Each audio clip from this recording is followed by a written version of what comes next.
అదే మాటలో సమర్థిస్తున్నారని మాజీ ఎమ్మెల్యే మళ్ళీ రెండోసారి మాట్లాడాడు. జగన్మోహన్ రెడ్డి కానీ, దిక్కుమాలిన సాక్షిపత్రిక కానీ, రోతపత్రిక సాక్షి ఛానల్ కానీ, జగన్మోహన్ రెడ్డి కుటుంబం నడిపే రోతపత్రిక రోత ఛానల్ కానీ కనీసం ఖండించాల. జగన్మోహన్ రెడ్డి ఈరోజు మీడియా ముందుకు వచ్చి కూడా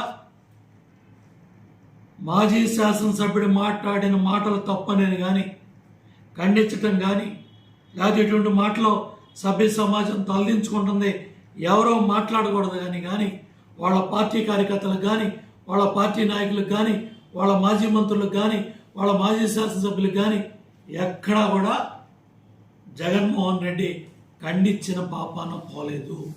దీన్ని బట్టి జగన్మోహన్ రెడ్డి మానసిక పరిస్థితి ఎలా ఉందో, ఎటువంటి నికృష్టపు మాటలు, ఎటువంటి నీచిపు మాటల్ని జగన్మోహన్ రెడ్డి సమర్థిస్తున్నాడో, మహిళల్ని కించపరిచే విధంగా మాట్లాడే మాటలను కూడా